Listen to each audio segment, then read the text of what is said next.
ከወሊድ በኋላ የሚከሰት ድብርት በሆርሞን ለውጥ ምክንያት የሚመጣ የጤና እክል እንጂ የእናት ጥንካሬ መለኪያ ለመሆኑን ያውቃሉ?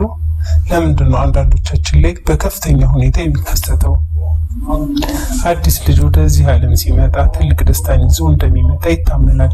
ነገር ግን ለብዙ እናቶች ከወሊድ በኋላ ያለው ጊዜ በደስታ ፋንታ በከባድ የሐዘን፣ የጭንቀትና የባዶነት ስሜት የተሞላ ሊሆን ይችላል። ይህ ለምን ይከሰታል? ሰነፍ እናት ስለሆን ወይስ ሌላ ምክንያት አለው? ዛሬ ከወሊድ በኋላ የሚከሰት ድብርት ወይም ፖስት ፓርተም ዲፕሬሽን በጥልቀት እንመለከታለን። ለምን ይከሰታል? የሆርሞን ለውጥ።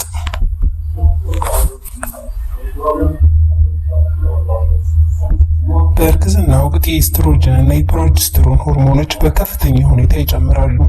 ከወሊድ በኋላ ባሉት 24 ሰዓታት ውስጥ ግን እነዚህ ሆርሞኖች በከፍተኛ ፍጥነት ወደ ነበሩበት ይመለሳሉ።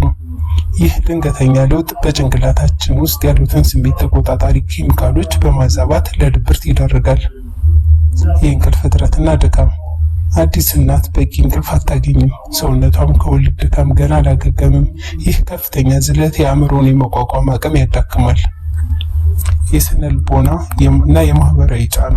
የስነ ልቦና እና የማህበራዊ ጫና የአኗኗር ዘይቤ መቀየር፣ ጥሩ እናት ሆናለሁ የሚል ስጋት እና የቤተሰብ ድጋፍ ማጣት ችግሩን መባባስ ትልቅ አስተዋጽኦ አላቸው።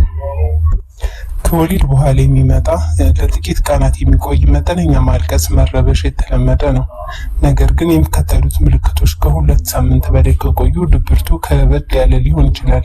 ከመጠን ያለፈ ማልቀስና ከባድ የሐዘን ስሜት፣ ከህፃኑ ጋር የመቀራረብ ስሜት ማጣት፣ ከቤተሰብና ከጓደኞች ጋር መራቅ፣ የምግብ ፍላጎት መቀየር፣ በጣም መብላት ወይም መዝጋት፣ ምንም ነገር ለማድረግ ጉልበት ማጣት። መፍትሄዎቹ። ይህ ስሜት የእርስዎ ጥፋት አይደለም። መፍትሄው የሚጀምረው ራስን በመንከባከብ ነው። አንደኛ፣ እርዳታ መጠየቅ። ሁሉን ነገሮች ብቻዬን እወጣለሁ ብሎ አለማሰብ። በቤት ውስጥ ስራንና ህፃኑን መንከባከብ ረገድ የቅርብ ሰዎችን እርዳታ ይጠይቁ። እንቅልፍ ቅድሚያ መስጠት። ህፃኑ ሲተኛ አብረው ለመተኛት ይሞክሩ። እረፍት ለአእምሮ ጤና ወሳኝ ነው።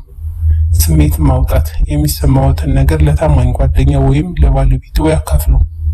ባለሙያ ማማከር። ስሜቱ እየበረታ ከመጣ ወደ ሕክምና ተቋም በመሄድ ከሐኪም ጋር መመካከር እጅግ አስፈላጊ ነው። እናትነት በራሱ ትልቅ ስራ ነው። በዚህ ጉዞ ውስጥ ድካምና ድብርት ቢሰማው እርስዎ መጥፎ እናት ኖት ማለት አይደለም።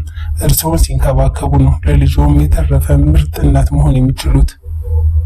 ቪዲዮ ጠቃሚ ሆኖ ካገኙት ላይክ በማድረግ ለሌሎች እንዲደርስ ያድርጉ። በሚቀጥለው ቪዲዮ እስከንገናኝ ጤና ይቆዩልኝ።